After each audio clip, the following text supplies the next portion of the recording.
Bom dia, boa tarde, boa noite, você que vai acompanhar a gravação desse programa. Meu nome é Wagner Pedro e você está aqui no programa Logos, um programa para debater ideias. E hoje eu tenho um convidado muito especial, meu amigo Tarciso. Tarciso Correia? Positivo. Tarciso Correia. Tarciso, ele é teólogo.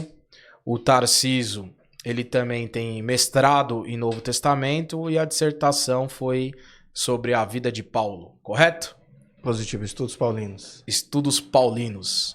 E hoje nós vamos debater um tema aqui, ou dialogar um tema, um papo bem cabeça. O tema é o seguinte: cristianismo hoje. Precisamos voltar às raízes saudáveis? Ou voltar às raízes? Né? Porque há quem diga que o cristianismo hoje é saudável, né? Então é isso que a gente vai estar verificando. Temos algumas perguntas aqui para a gente poder tá confabulando essa ideia aqui, né? E aí a gente faz uns dois dedos de prosa aí, a gente faz um laicar, né, Tarciso? Tarciso mais nessa perspectiva teológica, e eu vou tentar aqui, dentro do possível, trazer a ideia do que a ciência da religião vai trazer de luz sobre esse assunto, já dando uma perspectiva bem generalista, né? A fé, ela é o objeto de estudo da teologia, né? E a razão, digamos, é o objeto de estudo da ciência da religião. Mas dá para estudar teologia com razão? Dá. Mas já é uma teologia acadêmica, não é aquela teologia do dia a dia de igreja. Mas enfim, sem mais delongas, uma primeira pergunta aqui para a gente introduzir esse assunto é sobre a questão da organização da igreja. A pergunta é a seguinte: a forma como as igrejas primitivas, e vamos entender como igreja primitiva lá o seu nascedor, o início, né, foram organizadas. A forma como as igrejas primitivas foram organizadas é como acontece atualmente? Tarciso, se apresente, cumprimente e já fale um pouco sobre essa pergunta. Bom dia, boa tarde, boa noite para quem assiste esse podcast, que é sucesso em todos os momentos. É isso aí. Essa pergunta até é intrigante, porque quando a gente estuda a Bíblia, né, a gente está lidando com um texto que já tem um certo tempo, né, basicamente, aproximadamente em torno de 1500 a 2000 do último escrito em si. E quando parte dessa ideia da organização, a gente tem que pensar que existe um modelo que foi apresentado a partir do Novo Testamento, e esse modelo, algumas coisas ainda se utiliza, não na sua completude de um modo geral. Então, basicamente, as comunidades da igreja, naquele primeiro momento ali, neotestamentárias, elas, diferente do que é hoje, elas estavam em processo de construção, né, de formação.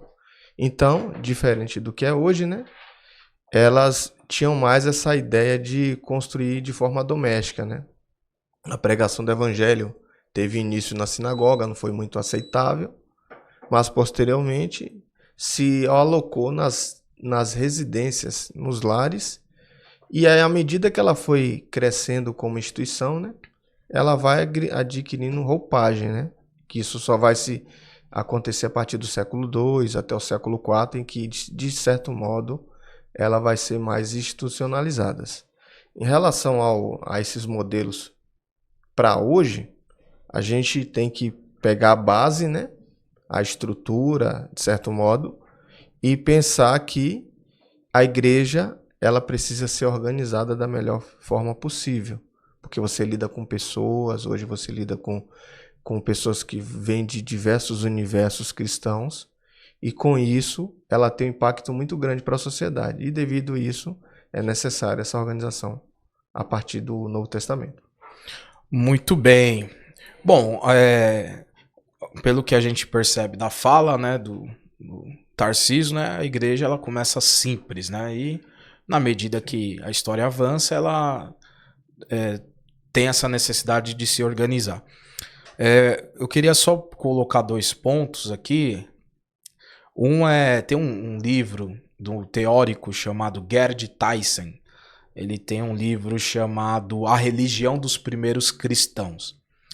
E aí ele vai trazer um ponto interessante. Se tem a falsa ideia de que Jesus abriu uma igreja, né? Jesus não abriu uma igreja, né? Gerd Stuyssen, ele vai dizer que Jesus, ele revitalizou o judaísmo e morreu como judeu, né? Então a igreja ali, ela é uma construção já depois com os seus discípulos. E concordo, né? Começa com muita simplicidade nos lares, nas casas ali dos primeiros crentes que se converteram ao cristianismo. E é interessante que também não é a Igreja Católica Apostólica Romana que fundou a igreja com Pedro, né? Como alguns querem fazer pensar, né? Então a igreja ela não foi fundada por Jesus e também não foi fundada pela igreja no Império Romano. A igreja ela foi uma transição que houve naturalmente com os discípulos de Jesus. Isso é a igreja primitiva. Mas como a pergunta é para fazer um paralelo com a igreja atual, o que eu vejo da igreja atual hoje como organização, aí eu vou me utilizar de um sociólogo chamado Rodney Stark, né?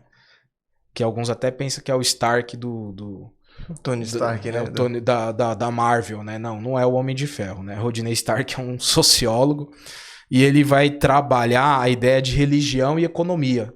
É muito interessante esse estudo dele, eu recomendo que você procure. E aí o que você vai observar? A igreja de hoje, ela se preocupa muito com o materialismo, algumas até em monetização. E Jesus Cristo, ele já criticava o sistema do templo. Ele era um ferrenho crítico ao sistema do templo, né? E alguns pensam que Jesus era dizimista. Jesus não dava dízimo, né? Você vai ler em Levítico que o dízimo era para quem fosse da agricultura e da pecuária. Jesus, embora alguns pensem que era carpinteiro, quando vai falar a sua profissão, a palavra grega ali é tekton, que é artesão. E artesão caberia para carpinteiro, marceneiro e pedreiro. E muito provavelmente Jesus ele era pedreiro, inclusive próximo da Galileia havia uma cidade chamada Séforis, e que aquela cidade estava sendo construída bem no período em que Jesus era um homem adulto. Então alguns supõem que muitos trabalhadores da Galileia trabalhavam em Séforis. Então provavelmente Jesus era um pedreiro.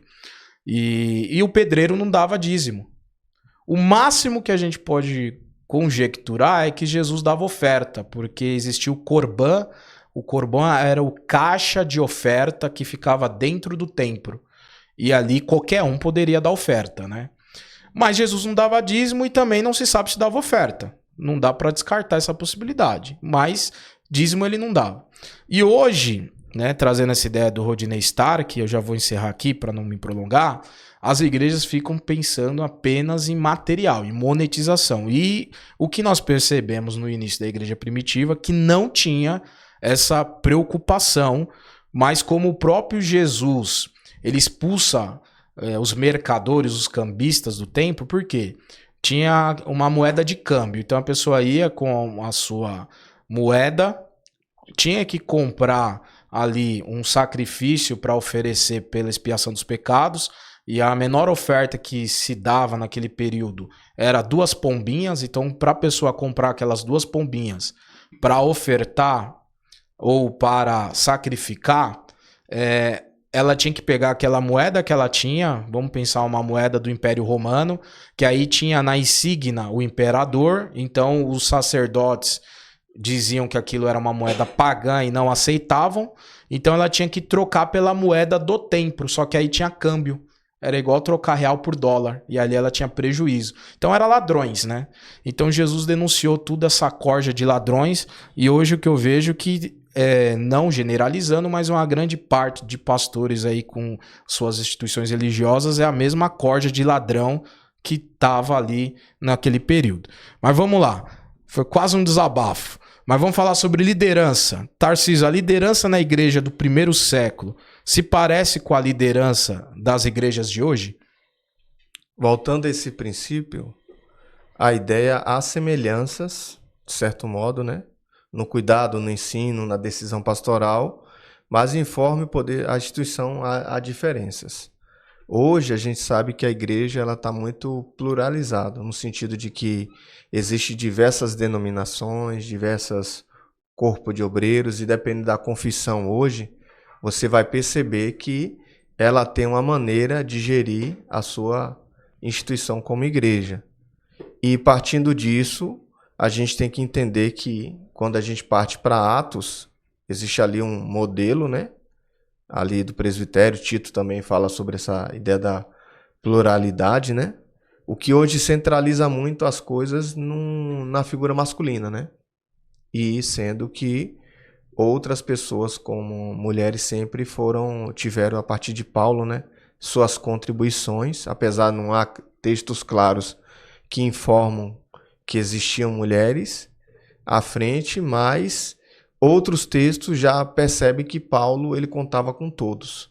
Você tem um livro bom aí, quiser mostrar? Entendeu? Acho que é sobre essa sua resposta, isso, né? Inclusive, esse livro aqui, que justamente da Cynthia Westphal, ela fala O Homem e a Mulher segundo Paulo, resgatando a visão apostólica. Então, no período da teologia paulina, pelo que eu estou entendendo, a mulher tinha Ela tinha um papel muito importante também. Uma proeminência maior do que é acreditada hoje.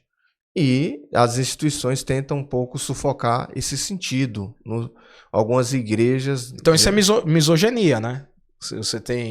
Se você quer excluir a mulher, é misoginia. E, infelizmente, alguns ministérios, principalmente os maiores, né? Eles, de certo modo, deixam a mulher em segundo plano. Não ordenam mulheres como pastoras, apenas possuem títulos como missionárias, sendo que a Bíblia percebe que as mulheres têm um grande papel. E isso é complicado quando a gente, à luz do que Paulo fala, porque Paulo ele tem a figura mais de um líder. Ele está mais com a representação de um líder do que um ditador ali. E às vezes a gente percebe isso analisando as igrejas modernas que centralizam tudo. Não, existe o pastor e existe a mulher do pastor. Existe o pastor, mas as outras pessoas exercem apenas as funções de diaconia. Sendo que, se a gente pensar no modelo atual, a igreja ela tem uma projeção de expansão muito grande.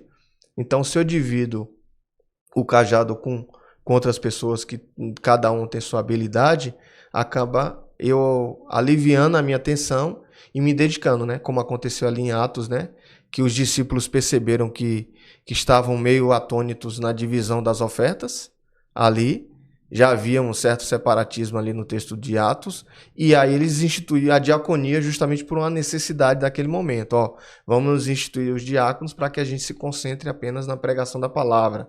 E assim, Paulo, no seu processo expansivo de pregação desse evangelho, você vai perceber que ele utiliza de pessoas não só judaicas, não só da sua cultura, mas pessoas até classificadas como gentios e também mulheres. Ou seja, todos tinham espaço, né? Isso, no ministério paulino... Espaço e voz, né? Isso, é tanto que você vai ver no concílio, lá do capítulo 15, que Paulo justamente debate que a gente tem que ser uno, né? Ou seja, igualdade. Não é porque eu estou na função ali de pastor da igreja que eu sempre tenho que ser a última voz, né? Basicamente é o que Paulo está propondo à luz do texto sacro. Muito bem, eu queria só, fazendo coro com a sua fala, tem um teórico, é um italiano, Giuseppe Barbaglio, mais alinhado à teologia católica, mas um bom teórico, né? E ele vai dizer o seguinte, ele tem um estudo que ele vai dizer que a igreja primitiva não fazia consagrações oficiais. Então aquele negócio que talvez você vê na sua instituição religiosa, de consagrações oficiais e tudo mais, isso daí é uma coisa moderna. No período da igreja primitiva, segundo Giuseppe Barbaglio, não tinha essa oficialidade, vamos tornar oficial isso. E ainda algo muito interessante, tem um autor chamado Frank Viola, sensacional esse livro, chamado Cristianismo Pagão. Ele afirmou que quem criou a hierarquia, como a gente conhece hoje em algumas igrejas, né, é algo moderno, né, que começa ali por volta do período de Bispo Inácio. Então, o Bispo Inácio ele se coloca como um arcebispo, vamos dizer assim, acima dos demais bispos. Vem daí essa ideia. Porque até então, no período neotestamentário, o que você tinha era a questão funcional, cada um exercendo a sua função. E até por influência da própria cultura romana, né, do platonado, a gente percebe ali por volta do século IV ou V, né? De certo modo, havia quando a ideia da fé partiu do império ali, né, em que Constantino, né, ele declara assim, não, está autorizado as pessoas comungar da sua fé e passa a declarar que ali seria a religião do império. Você vai ver que aquele processo de conversão e mudança que existia passa mais de uma questão mais social. E com isso, a pessoa que tinha sua posição como clérigo, como uma pessoa assim, um platonado ali, uma pessoa da alta sociedade, ele queria levar com isso. E isso foi o princípio do que a gente entende por papismo, né? Que aí daí vai surgir a ideia da própria hierarquia eclesiástica que vai chegar até os nossos dias. E é interessante falar de papismo, quando você vê o concílio, por exemplo, de Nicéia, tem gravuras, né, de artistas e tal, que mostra literalmente Constantino no centro, sentado num trono, e os bispos em volta dele, né? Então é uma forma de retratar que, embora tinha os bispos ali, quem mandava e dava a última palavra era o imperador e acabou. Então é uma outra discussão para um outro dia, né? Essa questão da igreja e do Estado, né? Trazendo até um recorte sobre a sua fala, no caso, o próprio Constantino, quando ele condena o arianismo, né? Quando houve o debate ali sobre a ideia da cristologia ali, você vai perceber que mesmo ele indo de encontro, dando martelo, Ário estava do lado dele. Então, meio que no final ainda ele, eu vou contra Ário, mas depois lá na frente Ário o convence, porque era muito próximo. Se você for ver também, é interessante que mesmo depois que sai ali o concílio e se determina que a doutrina de Ário é herética, depois ainda teve papa herético, que ainda teve papa que apoiava Ário. Mas isso aí deixa para outra discussão.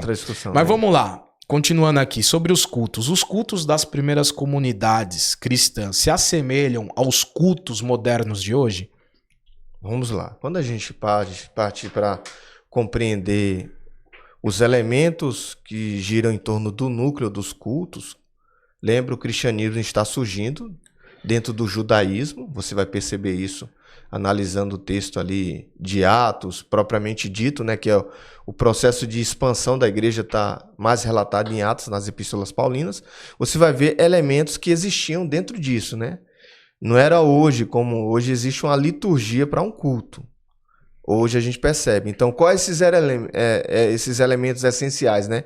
Que era o ensino das escrituras, e as pessoas acham que ali o pessoal tinha a Bíblia, né? No caso, eles tinham fragmentos de texto, né? De certo modo.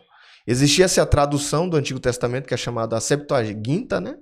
A tradução do Antigo Testamento para o grego, que foi uma tradução lá de Alexandria, né? E de certo modo estava circulando ali. Então tinha essa tradução. Aqueles que tinham acesso ao templo tinham os rolos ali dos manuscritos, mas de certo modo que rodava era a tradução da Septuaginta, alguns trechos. Então tinha o ensino da escritura, tinha a questão da oração, que era uma coisa cultual mesmo do povo, e tinha os hinos, né? Existiam muitos hinários, né? O pessoal louvava a Deus por meio disso. Então essas bases chegou até os nossos dias, chegou de fato até os nossos dias. Só que hoje às vezes parece muito mecânico, porque se esquece da espiritualidade, né? Você não está prestando culto para o melhor louvor, melhor. Eu acredito que as pessoas que se dedicam a isso, a pregação, o ensino, os louvores têm que ter uma dedicação mesmo para isso, só que se esquece do aspecto que eu estou reverenciando a divindade, o sagrado. E às vezes parece que meio uma competição. Então a gente tem que tomar muito cuidado com isso. Então esses elementos ainda estão presentes, só que com outra roupagem. E o meu cuidado com isso é que esses elementos não afetem a espiritualidade e se tornem algo mais mecânico do que algo fluir de forma mais natural nas igrejas. Muito bem. Tem um teólogo chamado Frank Charles Fancham, falecido já, né? E ele era professor titular da Universidade de Stellenbosch, na África do Sul. Então, sul-africano. Ele vai trazer um estudo que no ano 70, depois de Cristo, quando Tito Vespasiano lá invade Jerusalém, destrói o templo, etc. Nesse recorte histórico, ele vai afirmar que havia em Jerusalém aproximadamente 394 sinagogas. Lembrando que para alguns teóricos, para você abrir uma sinagoga, você teria que ter no mínimo 10 homens, chefe de família. Entendeu? Então já tinha bastante judeus fazendo ali a sua prática religiosa em sinagoga. E aí, linkando com outro teólogo chamado James Siddle Baxter, também falecido, né? James Siddle Baxter, ele vai dizer que os primeiros crentes cristãos, né?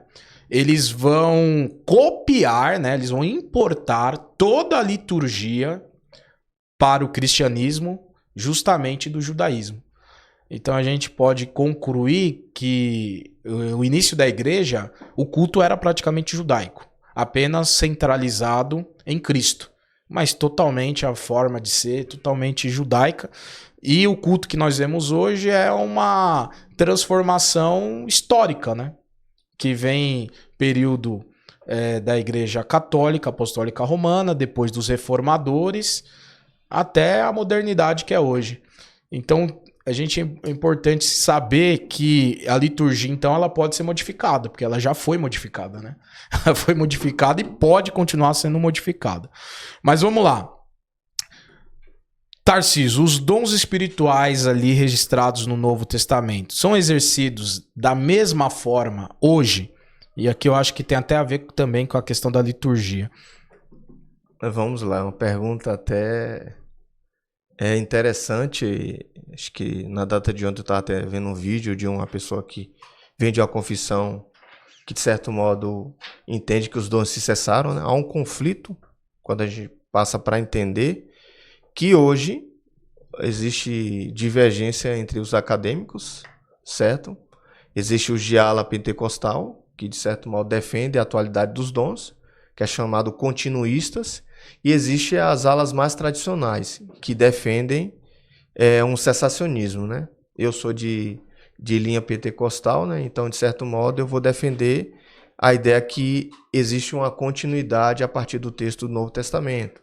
E quando a gente passa para pensar e entender também, Blemeia, ele vai dizer lá em 1 Coríntios que há uma democratização do carisma, né? De certo modo ali, quando você vê o texto de Atos, o 1 Coríntios 12 ao 14 ali, que foi chamado a igreja de Corinto, né? É chamada a primeira carta, só que é a segunda, né? Porque se você vai ver que Paulo, escrevendo 1 Coríntios, ele comenta, mas não se sabe ao certo sobre a teor dessa carta, né? Mas ele comenta que escreveu algo anterior. Então, quando ele lida com essas questões, ele está lidando que existia um conflito ali.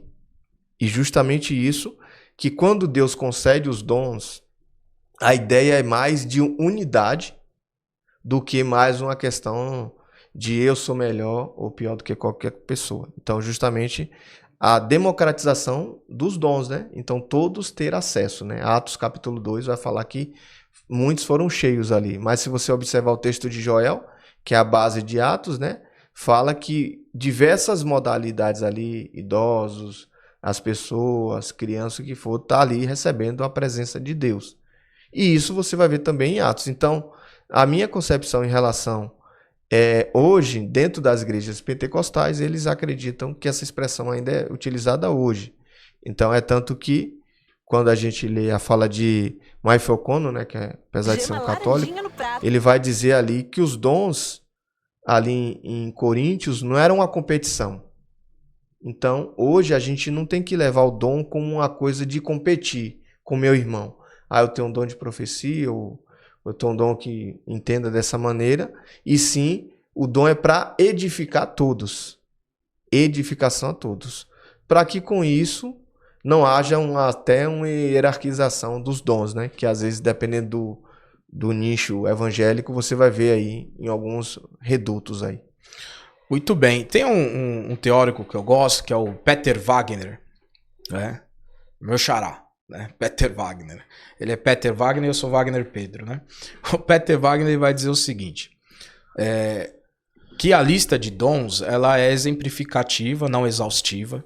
Então não quer dizer que todos os dons registrados ali no Novo Testamento se esgota nisso, né?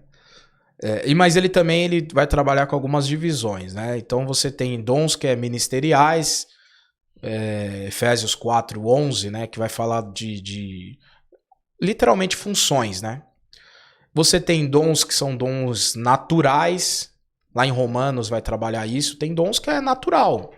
Você nasce com uma aptidão natural, uma predisposição natural para determinada coisa. Música, por exemplo.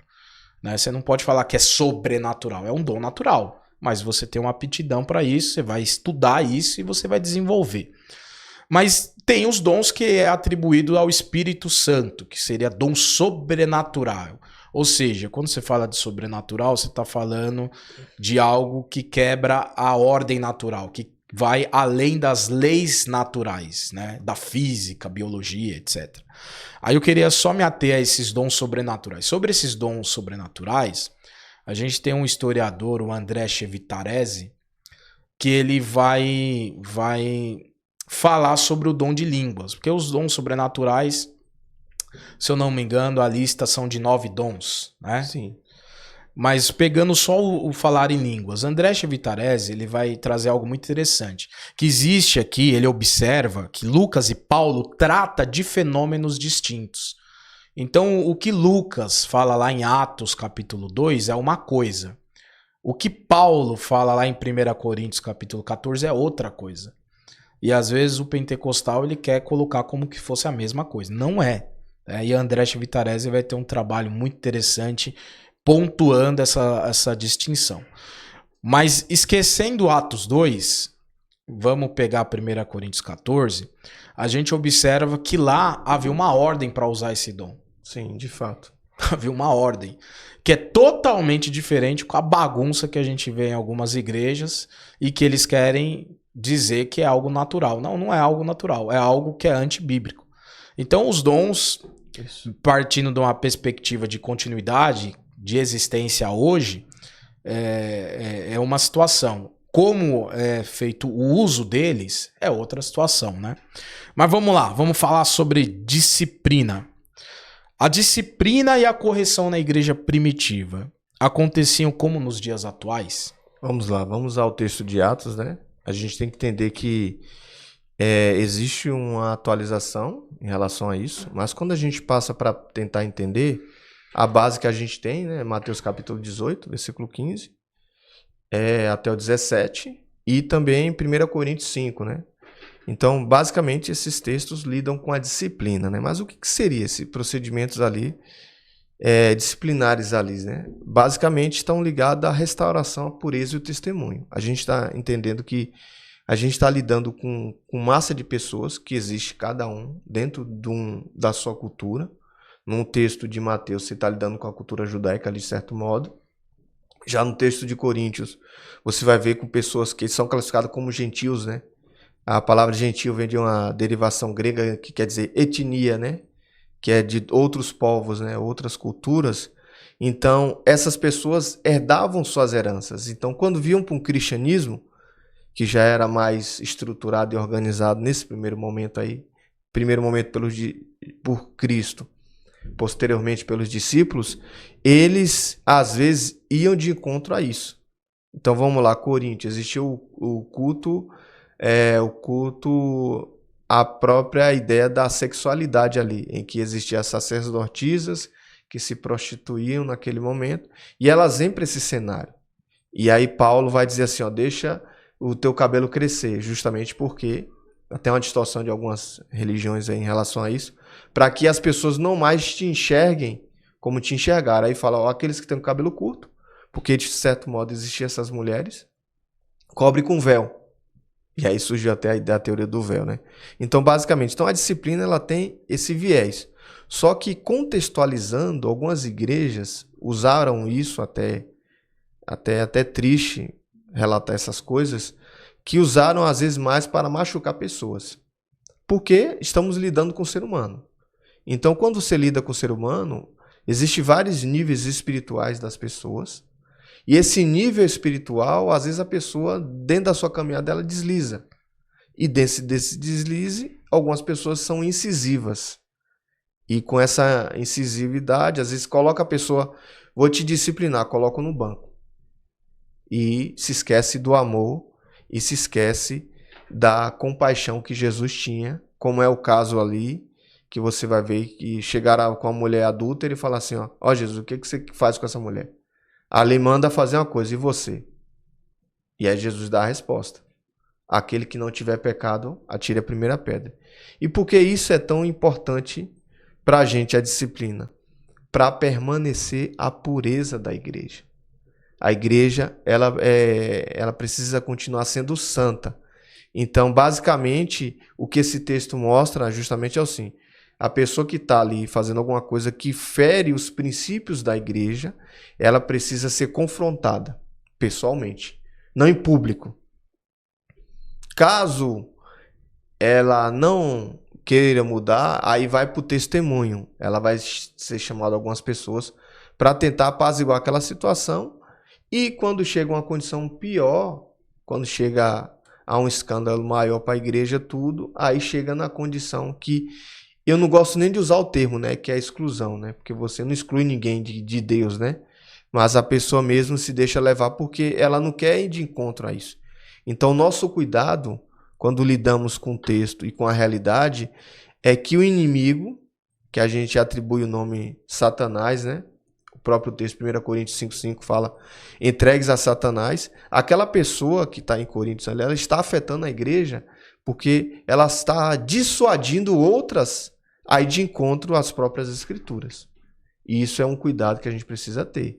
Mas entender que se ela se arrepender, ela vai ter sempre as portas abertas para o acolhimento de Cristo. Como o caso da mulher adúltera, que foi pego ali, e aí Jesus confronta, e quando é confrontado, Jesus fala assim, ó, cadê teus acusadores? Todos foram. Aí Jesus fala assim, beleza, então se ninguém te acusou, não vou te acusar. Mas que você não venha cometer o que você continua cometendo. Basicamente é isso. Certo, muito bem, a resposta bem teológica, muito bom. Eu ia apontar algumas coisas aqui. Tem um cientista da religião, Mircea Eliade.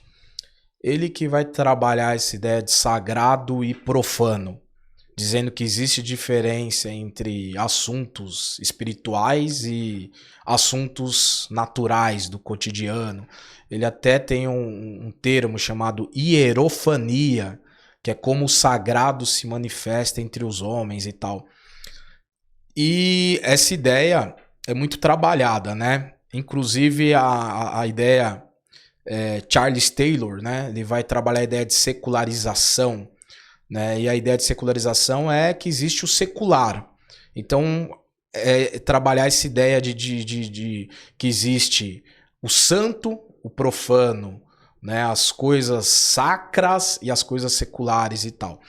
E hoje a igreja institucionalizada trabalha com a disciplina partindo dessa perspectiva, né? Do santo e do pecador e tal.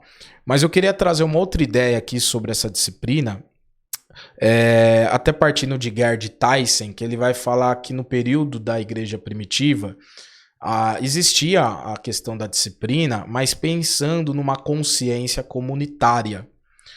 Como é que seria essa consciência comunitária? Sabe-se que o cristianismo demorou um certo tempo para ele ser aceito, né, pelo império, e eles conquistarem ali a liberdade religiosa, a liberdade de culto. Então, eles tinham um alvo nas costas, né, naquele primeiro momento.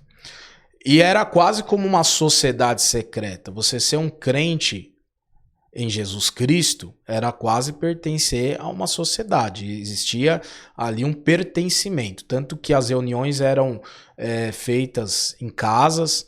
Existe um livro que vai falar sobre reuniões feitas no subsolo, em catacumbas. Eram reuniões secretas, locais de culto. Se pintava sinais para identificar que ali era um local de culto.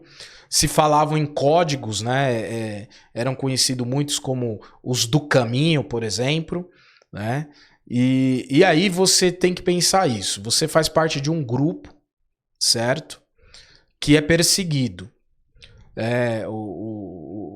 Os cristãos, eles foram acusados de antropofagia, né? Que é canibalismo. Sim. Comer carne humana para culto religioso. Então, eles tinham todo uma estigma misteriosa, mística. E eles tinham que se autopreservar. Daí a ideia comunitária. Então, alguém que andava fora da linha, que cometia algo contra esse grupo, ele estava passível de uma punição, de ser excluído. Porque ele poderia comprometer todo aquele grupo e colocar pessoas em perigo, literalmente. Né? Então eu acho que a disciplina, ela vem daí. O tipo de disciplina de excluir, ela vem daí. Já hoje a gente vê que tem um tipo de disciplina que ela vem de um sentido organizacional, ou seja, institucional. E aí hoje eu tenho um certo pensamento de que até que ponto uma instituição pode excluir a pessoa. Né? Se você for pegar, até mesmo no dia que Cristo instituiu a ceia, foi no dia que celebrou a última Páscoa. É muito interessante isso. E ele deixou Judas, inclusive, participar. Porque ele diz assim, aquele que há de me trair é o que coloca a mão comigo no bocado. Bocado era o pão molhado ali no molho, né? Havia um molho ali. E esse era o bocado. E depois, quando Judas vai entregá-lo, ele identifica Jesus com um beijo. E Jesus se deixa beijar. E um dos evangelistas ainda diz que ele diz assim, para que vieste, amigo? Então são reflexões para a gente pensar. Mas vamos caminhando aqui, sobre comunhão. O cuidado e a comunhão entre os membros das primeiras igrejas se mantém hoje? O que você acha, Tarcísio, sobre esse tema hoje? Vamos lá, é um tema intrigante para as igrejas, porque falar de comunhão é falar da base que toda igreja precisa ter no seu rol de membros, na sua ideia. Então, basicamente, comunhão vem de um texto, né, bíblico ali, né, que vem de koinonia, né, a palavra grega koinonia, né, que está atrelada à comunhão. E a fundamentação que a gente tem disso é de Atos capítulo 2, do versículo 44 ao 47, e também do capítulo 4, do 32 ao 35, que é as bases que a gente, como igreja, defende, né? O que esse texto está tratando, né? Que vinham as pessoas trazer suas contribuições e eram divididas de forma igualitária naquele momento. Isso é as bases da koinonia. Outros textos, você vai perceber que Paulo, fazendo missão, né, teve um determinado momento ali em Jerusalém que houve uma fome em Jerusalém, e Paulo está coletando ofertas das igrejas para levar isso, e ele leva essa oferta para a igreja mãe ali, que naquele momento era Jerusalém, por conta da dificuldade que essas pessoas falam. Então, comunhão, o que eu entendo e compreendo para os dias atuais? É mais do que um abraço. Eu vou nesse sentido isso, aí. Só que eu vou dizer o seguinte. Você concluiu a sua fala? Estou finalizando. Então já. Pode concluir. Então é mais do que um abraço, né? Num domingo. É o que a gente chama, alguns autores vão utilizar muito esse termo, né? É empatia, né? Sentir a dor do outro, sentir a necessidade do outro. Porque assim, ó, estamos em um grupo ali. E como é que eu me sinto bem, na minha visão, e aí eu vou fundamentar a partir disso, dentro de um evangelho em que o meu irmão está passando dificuldade e eu não consigo compartilhar um pedaço desse pão. Então, dentro daquele contexto, que existia a partilha de todos, para a realidade de hoje é mais complicado. certo? Mas eu acho que a igreja ainda age de forma muito tímida nesse sentido. Por que eu falo isso? Porque as contribuições financeiras, hoje, vamos lá, elas têm um eixo mais para cuidar de uma coisa que não é fundamental. Os dízimos do Antigo Testamento eram para as viúvas e para os necessitados. Hoje, você tem os dízimos e as ofertas que servem para tudo, menos para ajudar. E isso faz parte da comunhão. Ver a pessoa sem um emprego, ver a pessoa apenas com a roupa de vestir, ver a pessoa sem uma estrutura mínima de sobrevivência, e eu estou do lado e não poder ajudar, então eu tenho que repensar minha ideia de conceito de koinonia. Então, para a realidade de hoje, eu tenho que pensar que todos têm que estar bem, como está escrito lá em Atos, em Coríntios, fala assim, ó, parte do corpo ali. Se algo não está bem, o corpo todo se incomoda, por que eu não vou me incomodar quando meu irmão não está bem? Então tem que pensar a comunhão a partir disso. Vou passar a palavra para você. Muito bem. Eu vou nessa linha aí, vou pegar esse seu gancho. A palavra misericórdia, né? Ela é muito interessante, essa palavra, quando você vai aprofundar um pouco. Ela é a junção de duas palavras, né? Misere e córdia, né? Sendo que córdia vem de coração, né? Daí vem, por exemplo, cardiologia. E miséria vem de miséria, né? Colocando em forma prática, seria sentir a miséria no coração. Então eu tenho que sentir a miséria do outro no meu coração. Eu tenho que sentir a necessidade do outro no meu coração. E aí, dentro disso, voltando ao Rodney Stark, que eu falei que ele estuda religião e economia, né? Ele vai dizer que, no que diz respeito à comunhão, a comunhão ela perdeu essa função social que você expôs aí. Porque a função social aqui é agir na prática. Sim. Né? Então, como você bem pontuou, meu amigo, havia-se a arrecadação de recursos, mas esse recurso ele era reinvestido em favorecimento da própria comunidade. Sim. Né?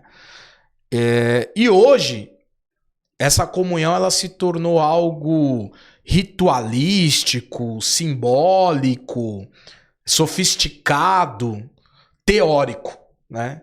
Então se fala de comunhão no sentido de ser cordial, de ser educado, de tratar bem, e mais no sentido de agir na prática quando a pessoa está em necessidade. Essa comunhão, ela praticamente hoje ela é inexistente, infelizmente. Mas vamos lá, falar sobre poder. O uso do poder e da autoridade nas primeiras comunidades é parecido com o que nós percebemos hoje? Há uma certa ambivalência em relação ao passado e o presente, certo? Então, assim, como eu citei anteriormente, né, quando a gente vê a instituição do serviço, né, a palavra diaconia, né, tá ligada ao serviço, né? Então, ao meu ver, diácono não é apenas uma titulação dentro da igreja. Eu acredito que todos são diáconos, apesar da pessoa ter a titulação de pastor ou outra atribuição. E também a questão da hierarquia, né? Então, isso era observado, certo? Mas o que a gente tem que notar que não era como hoje uma questão mais prestigiosa, né? Então, assim, hoje, quando se fala sobre autoridade eclesiástica, algumas pessoas se valam dessa condição para dominar outras. Isso é um cuidado. Então, o Novo Testamento, o que é que ele vai falar, né? Paulo destaca que o modelo de patronagem imperial, certo? Que lidava com o conservo e o seu cliente, né? Aquela liderança. O apóstolo se apresenta, o próprio Paulo se apresenta, ele vai na contramão disso, dizendo assim, ó, eu sou servo de todos, 1 Coríntios 9, 19. Manfred O'Connor, ele vai mostrar que Paulo, apesar de possuir autoridade considerável, sua retórica privilegia a persuasão, não a coerção. Ou seja, ele não era um ditador daquilo que eu lhe falava, e sim, ele tentava persuadir as pessoas a seguir a Cristo. E também, N.T. White, né, observa que o apóstolo redefine o termo da cruz, né? Por que ele redefine? Porque a cruz de Cristo tem que ser a nossa centralidade. Então, Jesus é o nosso líder maior. E não eu sou um líder dos líderes. E por que isso, para hoje, a gente tem que tomar muito cuidado? É porque as pessoas estão confundindo a liderança cristã e o ser liderado por Jesus por eu ser a última resposta aqui na terra de Deus.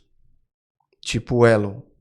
E por que eu tomo cuidado com isso? Porque eu não posso ser infalível como líder.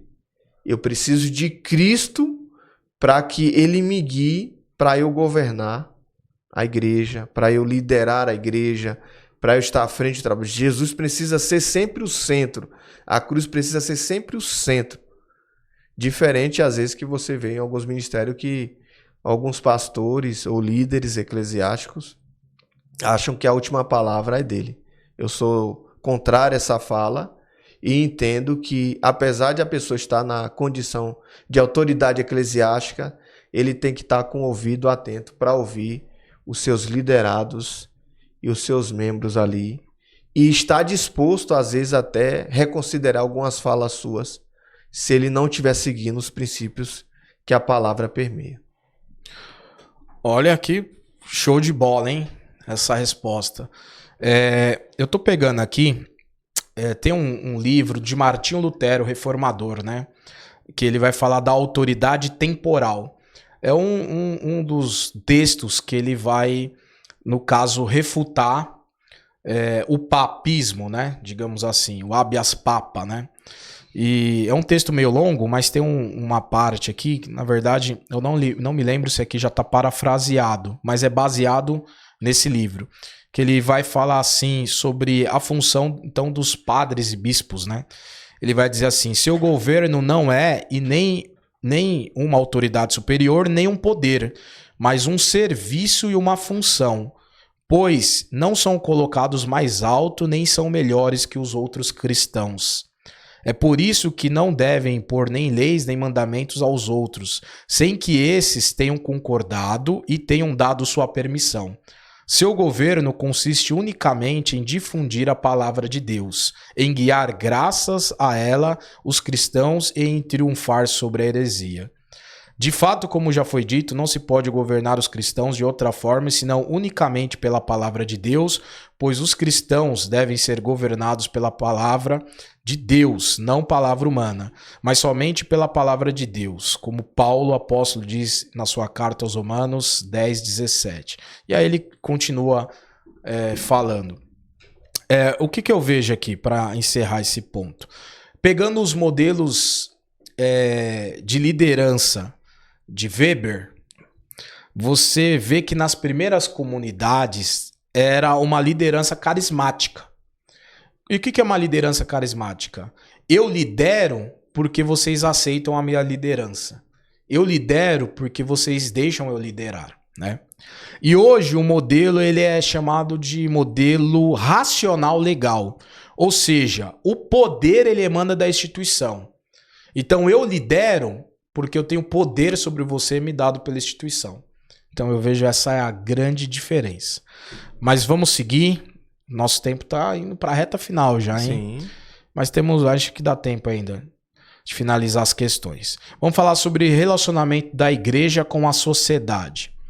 O relacionamento da igreja com o mundo primitivo, né, a época da igreja primitiva, se compara à postura da igreja moderna hoje? Vamos lá. Até trouxe um livro aí que vai retratar um pouco sobre a relação da sociedade, né? Esse do John Steinbach, né? Do David Beck, que fala sobre o Novo Testamento em seu ambiente social, né? Então, quem quiser aprofundar essa relação da sociedade, você vai encontrar uma literatura bem acessível, né? Em que você vai ter essa ideia, como é que acontecia naquele momento, né? Então, quando a gente parte para as comunidades paulinas, que viveu como minoria religiosa naquele contexto urbano, por que minoria religiosa? A gente tem que entender que eles estão inseridos dentro de um patamar maior. Existia-se o império, e a sua religião imperial ali, certo?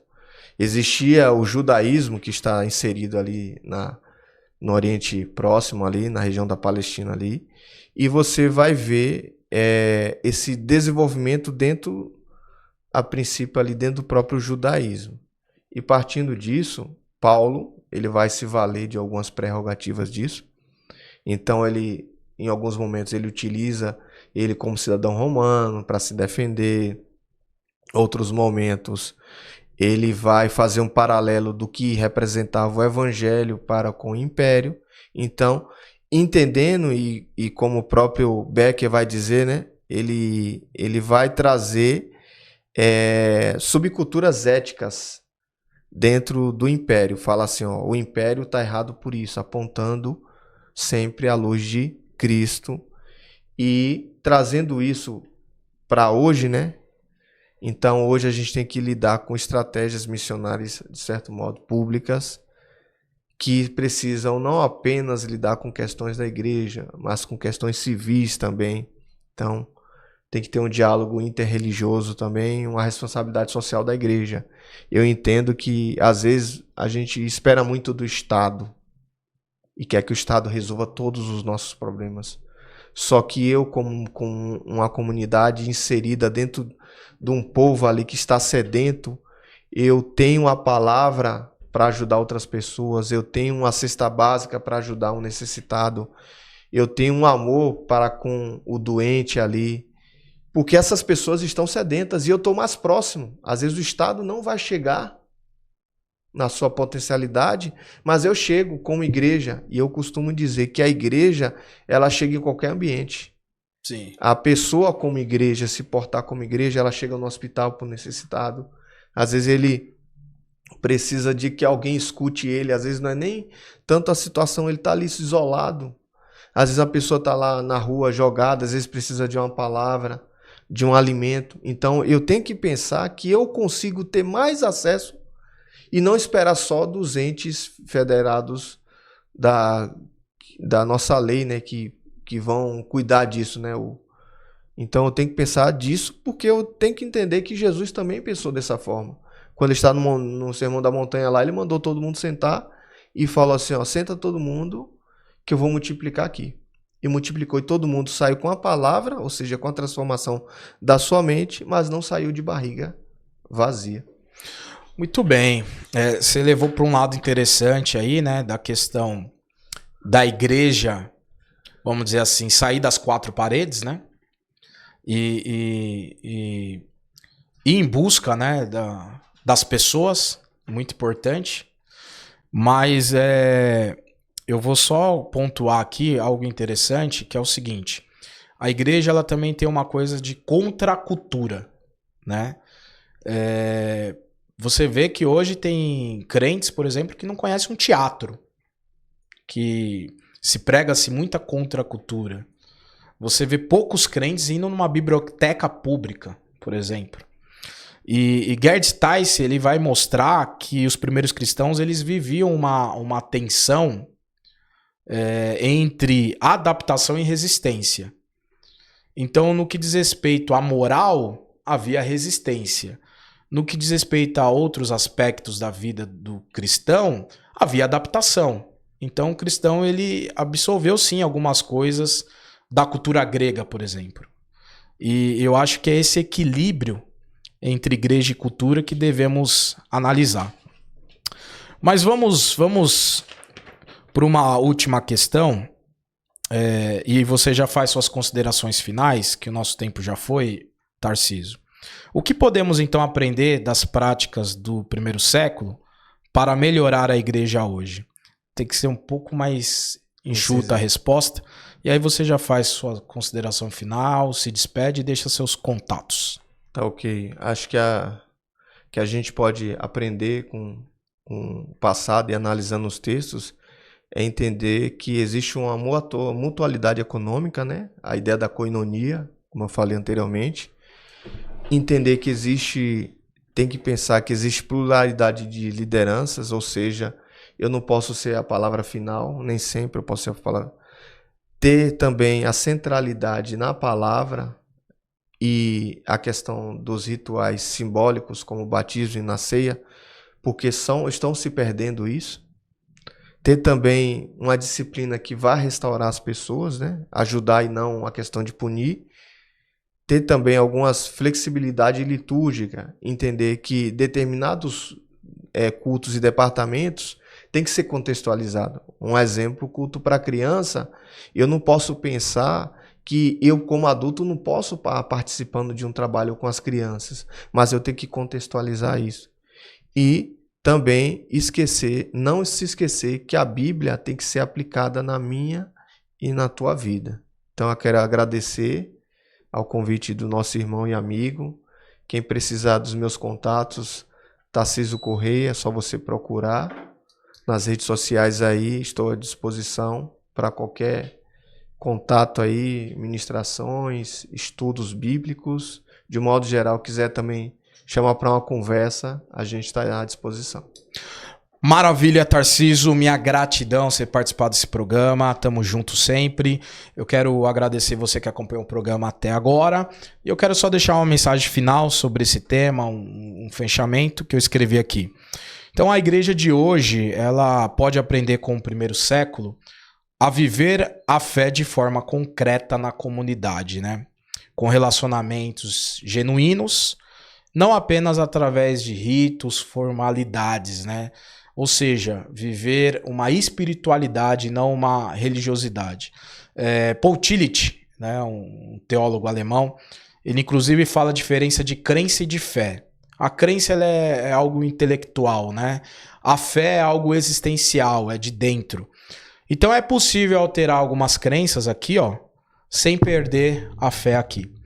Que Deus te abençoe, siga nas redes sociais, Instagram e TikTok, @WagnerPedroLima. O programa está encerrado. Forte abraço.